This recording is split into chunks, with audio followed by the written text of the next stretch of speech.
నాకు చాలయ్యా.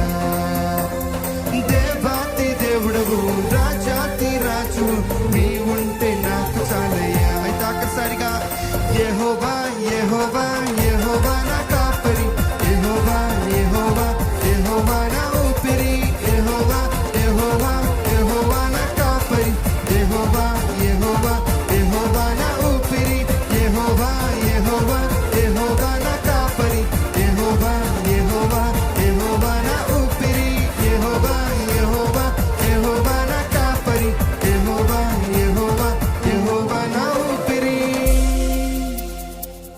హల్లెలూయా. హల్లెలూయా. దయచేసి అందరూ ఈ సమయంలో లేచి నిలబడినట్లయితే పరిశుద్ధ గ్రంథం నుంచి 118వ కీర్తన ఉత్తర ప్రథమంగా చదువుకుందామండి. బుక్ ఆఫ్ సామ్స్ చాప్టర్ 118 మొదటి వచనం నేను చదువుతున్నానండి, గమనించండి.